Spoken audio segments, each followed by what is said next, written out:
There's three big fees when selling on Amazon FBA. The first is the Amazon referral fee, and this is a flat percentage just to sell on the Amazon platform. And this fee will depend on the price of your product. For example, if your product costs $27.99, you would pay a referral fee of $4.20 for every unit you sell. The second is the Amazon FBA pick and pack fee, and this is the fee that you have to pay every time Amazon picks, packs, and ships your product from its warehouse to your customer's door. And this fee depends on the size and the weight of your product. And this fee is typically going to cost you around $2.16 per unit, all the way up to $5.68 per unit. And I'll show you in depth later in this video exactly how you can calculate how much you will be paying for this fee, as well as some secrets on how you can save a lot of money on this fee. The third is the Amazon storage fee, and this is the fee that you have to pay to store your inventory in Amazon's warehouse. There's also four other smaller Amazon FBA fees that no one talks about, and I'm going to show you how to save money on all these different Amazon FBA fees with a few hacks that I've learned, as well as show you in depth how much each of these different Amazon FBA fees are going to cost you so that you're prepared to sell on Amazon. My name is Travis Marziani. I've been a full-time e-commerce entrepreneur for 8 years. I've helped a lot of other people sell products on Amazon, and I'm even going to show you what my actual Amazon FBA fees are so you can get a real idea of how much it's going to cost you. So hit the like button because I'm going to be sharing everything with you in this video, including how to save money on all these fees. And what I usually tell people is assume that you're going to spend 33% of your margin on your product costs, 33% on Amazon FBA fees, and the other 33% is your profit. For example, in the last 3.5 years of selling this product on Amazon, I've done $1.2 million in sales. And the first fee that I had to pay so that I could list my product on Amazon and make all these sales was $172,000 in Amazon referral fees. I also had to pay over $150,000 in Amazon FBA pick and pack fees. I also spent another $23,000 in other Amazon fees, including storage fees and some other things we'll go into later in this video. I also spent $319,000 on actually purchasing my product that I was selling on Amazon, and another $30,000 on just other random business expenses. And in total, selling this one product on Amazon, I did over $380,000 in profit over these last few years. Now let's break down all these different fees and show you exactly how much it's going to cost you to sell on Amazon, as well as I'm going to show you a bunch of hacks on how you can save money on all these different fees. The first small fee you're going to have to pay if you want to sell on Amazon is the Amazon account fee. And there's two different options. There's the individual selling plan and the professional selling plan. Now the benefit of the individual selling plan is that it's free, but every time you do sell an item on Amazon, you have to pay a fee of 99 cents. On the other hand, the professional selling plan costs $39.99 a month, and you can sell unlimited products for free. There are also a lot of benefits to having a professional selling plan. You get access to promotions, reports, and just a ton of other benefits. But I'd recommend starting with the individual selling plan if you're planning on selling less than 40 items a month, but once you plan to get serious about your Amazon business, it's worth it to upgrade to the Amazon professional plan. The next fee is the Amazon referral fee, and it's a flat 15% fee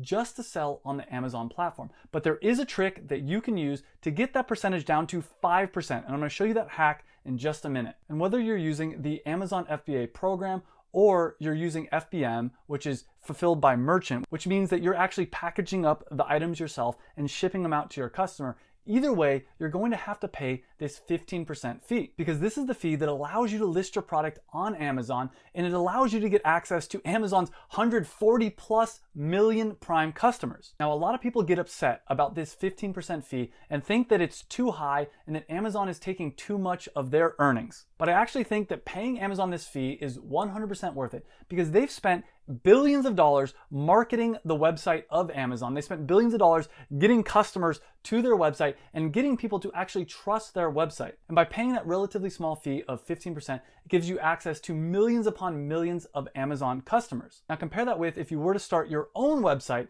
you'd have to spend a lot of money in marketing just to get people to your website. You'd also have to spend a lot of time and energy trying to convince people once they're on your website to trust your website and to actually put their credit card information into your website. Amazon already has built-in customers and built-in trust. So in my opinion, they've earned that 15% referral fee. But here's a hack that you can use to get that referral fee down to 5%, and that's by using the Brand Referral Bonus Program. By signing up for this program, you can create a special link that anytime you send a customer to your Amazon store, Amazon will register it and realize that you actually sent the traffic there, and they'll lower that percentage from 15% down to 5%, which again, it's 100% worth it just to pay this small 5% fee, because the chance that someone's actually gonna buy your product if it's on Amazon is a lot higher than if you were to send those same customers to your own website. I have a lot more secrets I'm gonna share with you throughout this video on how to save money on your Amazon FBA fees. But the next fee I wanna talk about is the Amazon FBA pick and pack fee. Now, before I get into that, I wanna make it clear what Amazon FBA means. FBA stands for Fulfilled by Amazon. And it means that you're gonna send your inventory into the Amazon warehouse, and that anytime you get a sale, Amazon is gonna fulfill your order. The other option that you can use when selling on Amazon is to be seller fulfilled, which basically means that anytime you get an order, that you have to fulfill the product yourself. This is called FBM, or Fulfilled by Merchant. Now, I don't recommend selling on Amazon using the FBM method, because it means that every time you get an order, you have to pack all those orders up, you have to go to the post office, ship out all those orders. On top of that, by using the FBA program, it allows your product to be Prime eligible, meaning that people can buy it on Amazon and receive it within 2 days. On top of that, Amazon also ranks products higher up in the search results if they are FBA, if they're Prime eligible. And I tested this out. I was selling some products that were fulfilled by me, and then we switched them over into FBA, and the sales increased by 4 to 5x. The other benefit of using the FBA program is you can travel and live wherever you want, because Amazon's fulfilling all your orders. The next fee we're gonna talk about is the Amazon FBA pick and pack fee. And again, this is the fee for Amazon basically to pack up your item in the warehouse and ship it out to the customer. It includes the postage and all the handling, all the different salaries of the Amazon employees, all that kind of stuff. And this fee is gonna depend on the size and weight of your product. And generally speaking, there's two different sizes. There's small standard and there's large standard. To be considered small standard, on the longest side, your package can't be longer than 15 inches. On the medium side, it can't be longer than 12 inches. And on the smallest side, it can't be longer than 0.75 inches. It also has to weigh under 1 pound. On the other hand, for large standard, on the longest side, it can't be over 18 inches. On the median side, it can't be longer than 14 inches. And on the shortest side, it can't be longer than 8 inches. And it also has to weigh under 20 pounds. Then depending on how much your product weighs, you can calculate your fees. For instance, for small standard, there'd be one fee if your product's under 6 ounces, a different fee if your product's 6 ounces to 12 ounces, and another fee if it's 12 ounces to 16 ounces. The same thing applies if your product's considered large standard. There'd be different charges depending on how much your product weighs. Now, I will show you a really simple way to calculate how much you're going to be paying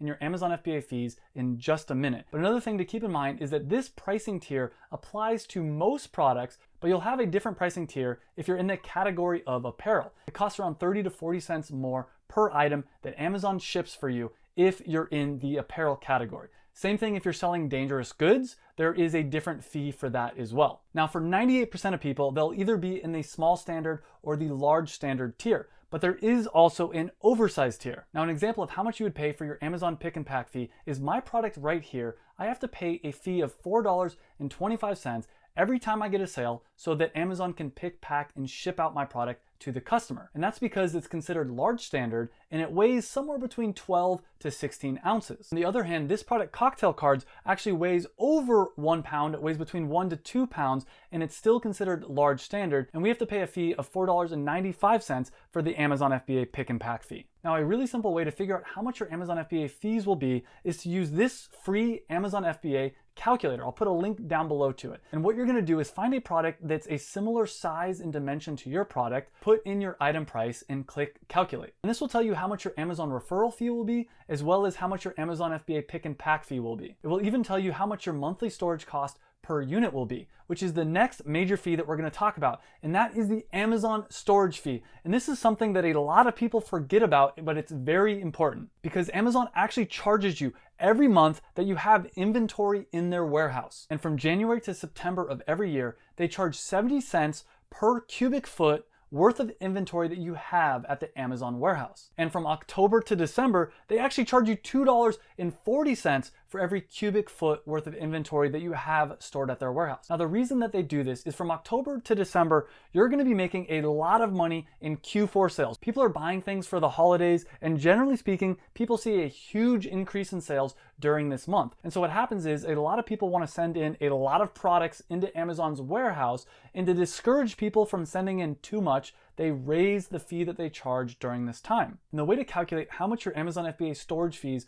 are going to be is to take the product that you're going to sell on Amazon, measure the height, the width, and the depth of your product. For example, let's say we were selling a product that is 3 inches by 4 inches by 5 inches. That product would be 60 cubic inches. Now, Amazon, as we mentioned, charges 75 cents for every cubic foot. Now, a cubic foot is 12 inches by 12 inches by 12 inches, or 1,728 cubic inches. So we'd simply divide the cubic inches of our product, which is 60 cubic inches, divided by the cubic inches of 1 foot, which is 1,728, and multiply that by the 75 cents per cubic foot that Amazon charges. And you can see that Amazon will charge us around 2.6 cents per unit per month that we have this stored. So if we knew that we were going to store this product in Amazon for 4 months, that'd be 2.6 cents per month. It's going to cost us around 10 cents in storage fees just to store this one product in Amazon's warehouse. And of course, remember that it would cost a little bit more if the product was stored during the months of October through December. Now, here's a way to save a lot of money, and that's to avoid the long-term storage fee. And if you keep inventory in their warehouse for longer than 365 days, they're going to charge you $6.90 per cubic foot, or 15 cents per item, whichever number is greater. Now, keep in mind, the long-term storage fee only applies if you send a lot of inventory into the warehouse and your products just aren't selling. If, for instance, you were to send in 100 units into the Amazon warehouse and you sold 50 of them in 1 month, so you sent in another 100 and you sold another 50 the next month, the clock has reset because your original inventory is gone and you're into the new inventory. But on the other hand, let's say you sent in 100 units into the warehouse and you were only selling about 10 a month.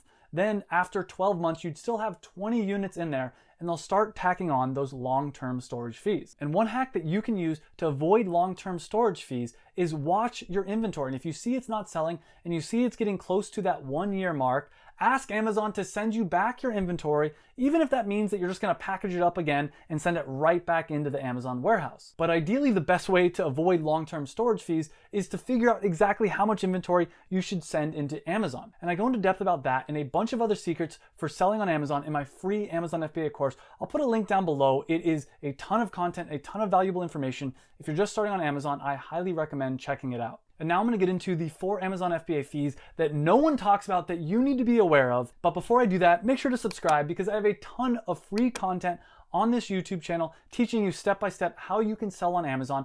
I also share a lot of different real stories from Amazon sellers. So hit that subscribe button and let's get into the first fee that no one talks about, and that is the return fee. We've already talked about every time Amazon ships a product to your customer, they're going to charge you the pick and pack fee. But if your customer decides within 30 days that they want to return the product, you have to pay another fee. And this fee, again, depends on the size and the weight of the product that you're selling. But this fee basically covers the cost of the return shipping and the processing in the Amazon warehouse. And if your product is in good condition, you can actually tell Amazon just to put it back into your inventory, meaning that as soon as you get another order, that same product will be shipped out to a new customer. Or you can ask Amazon to dispose of the product, and that's gonna cost around 50 cents per unit, which is another fee that a lot of people don't consider. But both these fees are relatively small, and it's relatively uncommon, depending on what kind of product that you're selling, that you'll have to deal with these fees, but it is something to keep in mind. Another optional fee and a way to save a lot of money is by avoiding the prepping fee. When you send products into the Amazon warehouse, every product that you send needs to have an FNSKU barcode sticker on it. Now, usually you can have your manufacturer put these stickers on the product for really inexpensive, or you can even have your manufacturer print the barcode on the actual box of your product. But if you don't do either one of those and you still want to send in products into Amazon, what you need to do is either put on every single sticker on every single unit that you're sending in yourself, or you can pay Amazon 30 cents per unit to put the FNSKU sticker on the product. Now, I don't recommend doing this. Just pay your manufacturer to do it, or usually what I recommend is just print the actual barcode right on your product. There's also other preparation that Amazon can do for you, like putting your products in plastic bags, but I don't recommend having Amazon do either one of those. They're gonna charge you between 50 cents to $2 to do things like this. Just read the requirements for your product and just make sure that it's prepped correctly. Now, before I share with you some secrets that I've learned on how to save money on all these different Amazon FBA fees from my years of experience, one other thing I do want to point out is there's always just a lot of other fees associated with selling on Amazon, associated with starting any kind of business. And these are things that you want to keep in mind. For instance, you might have to pay for a DBA or an LLC to actually start your business. You might have to pay for a trademark or samples of the product that you're going to sell. There's always little random fees that people generally don't consider. I highly recommend checking out this video, I'll link up here, that I did talking about how much it actually costs to start selling on Amazon. And you'll want to watch that video to make sure that there aren't some hidden fees that you haven't thought about. But let's talk about how to save money. And I've already mentioned a few. You want to avoid long-term storage fees. You want to use the brand referral bonus program to send traffic to your listings so you can lower the referral fee from 15% down to 5% on all that traffic and all those sales that you generate on your own. You also want to make sure you start with the individual selling account and only upgrade your account once you're ready to actually send inventory into Amazon and start selling. A lot of people make the mistake of spending that $39.99 a month every single month, and they're not even selling a product on Amazon. They've just thought about starting to sell on Amazon, but they're not even ready to send in their inventory yet. You want to wait to upgrade until you're ready to actually start selling. Another thing that you'll want to do is make your product packaging smaller. For instance, I recently started selling jars of my product on Amazon. Now, most people would probably sell a 16-ounce jar on Amazon of the product, but I realized that I'd have to pay a lot more in fees. So instead we made a smaller jar and made it under 10 ounces so we could save money on the Amazon FBA pick and pack fees. Another hack is if you're selling a low priced, lightweight product, you can use the Amazon FBA Small and Light program to save a lot of money. And if your product qualifies, you would pay reduced fees. For example, you might pay $2.16 per unit once your product is approved for the Small and Light program instead of $2.70 per unit. That is a savings of 64 cents per unit. And Troy did this with his product and was able to save hundreds, if not thousands of dollars. There's also a lot of other ways to save money on Amazon FBA fees, like removing undeliverable products from the Amazon warehouse. You'll also want to make sure that Amazon has the correct size of your product. Sometimes what they do is they put your product in a higher tier than it's supposed to be. You want to catch this as soon as possible and contact them and let them know that they made a mistake, and sometimes they'll even reimburse you for the charges that they've been charging to you. And to be honest, there's a lot of other ways to save money with Amazon FBA fees. If this video gets 1,000 likes, I'll do a complete dedicated video just talking about that one thing. But in the meantime, I have a playlist of a complete free Amazon FBA course. It's everything you need to know to get started. I'll link that right here. Just click on that playlist, start watching those videos. If you're new to Amazon, this is a ton of information. And I also have a free checklist and a bunch of other bonuses that I talk about in the first video in this playlist. So click on this playlist. I'll see you in the next video. And this is really everything you need to know to get started on Amazon. So click on that playlist and I'll see you in the next video.